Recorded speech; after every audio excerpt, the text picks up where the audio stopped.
ऐसी एक जगह कथा करके आए हैं, आपको क्या बताएं।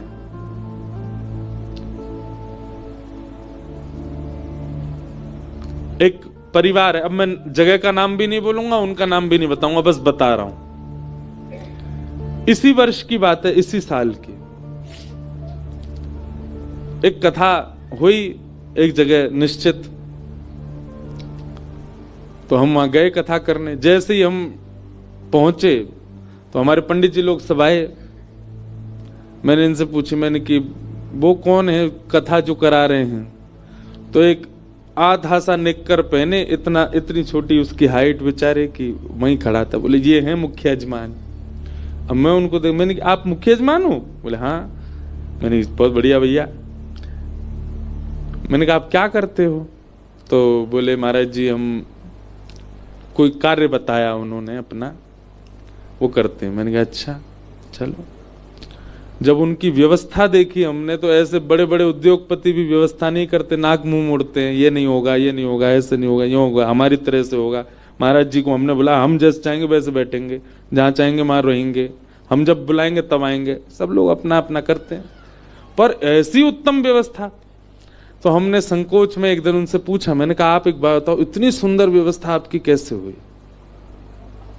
बोले महाराज जी हम आपसे बताना ही चाह रहे थे, हम पे तो श्री जी ने कृपा की। ये कथा हमको लाडली जी की आज्ञा से मिली है। मैंने कहा मतलब? बोले गलती से हमारे अकाउंट में 50 लाख रुपए आ गए। मैंने कहा हैं? बोले हाँ। बोले बैंक से हमको फोन आया, बोले बहुत बड़ा ट्रांजैक्शन हुआ आपके अकाउंट में।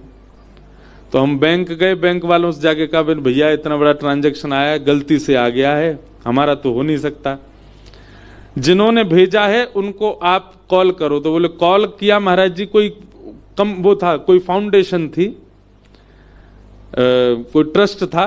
बोले किसी ने फोन नहीं उठाया। बोले फिर हमने उनको मैसेज डाल दिया।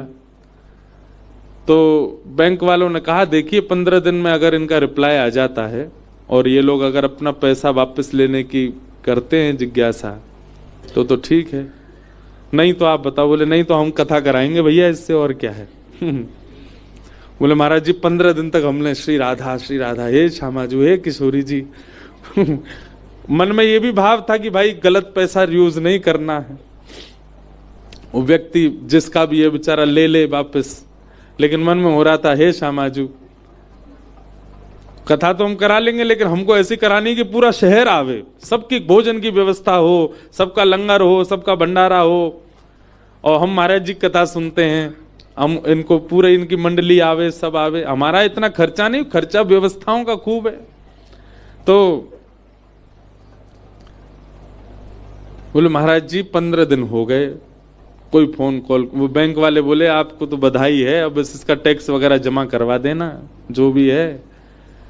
बोले महाराज जी हमने फिर मन बना लिया कि इससे 1 रुपया भी अपने घर के लिए नहीं लगाना है, सबसे बोले सब कथा में लगाना।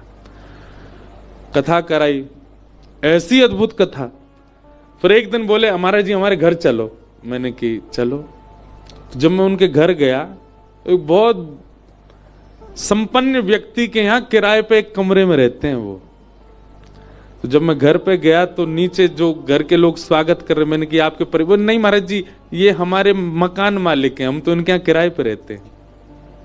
मैंने कहा आपका घर कहाँ है? बोले ऊपर है, हम ऊपर छत पे हमारा कमरा, वहां रहते हैं। ऊपर ले गए, 2-3 कमरे थे वहां, हॉल था, और उनके यहाँ सच में हृदय से ऐसा भाव आया कि सच में इनकी कथा श्री जी ने ही करवाई। अब भी मिलने आए, मैंने कि कोई इंक्वायरी आई? बोले कोई फोन ही नहीं आया महाराज जी, ट्रस्ट वाले डाल के भूल भाल गए, कहाँ गए पैसा। हमको तो लग रहा वो ट्रस्ट वस्ट भी श्री जी ने ही बनवाई होगी, और वो हमसे कथा करवानी थी उनके। अब आप आश्चर्य मानेंगे, विश्राम वाले दिन वो आए मेरे पास। बोले महाराज जी हमारे इतने पैसे अभी बच गए, उसमें से क्या करें? मैंने कहा व्यक्ति चाहता तो एक घर बना सकता था, व्यक्ति चाहता तो अपने सब कार्य पूरे कर सकता था। उनके कहीं कर्जे भी चल रहे थे, वो कर्जे भी नहीं चुकाए उन पैसों से। बोले हमारा मन है हम महाराज जी वृंदावन आकर के बहुत बड़ा भंडारा कर दें, वृंदावन के सब रसिक संत ब्रजवासी। मैंने करो। वृंदावन आकर के उन्होंने भंडारा किया। बड़े बड़े अरब खरबपति लोग 10-10 रुपया बांटते हैं, भंडारे में भी 500-500 रुपये बांट रहे थे सब।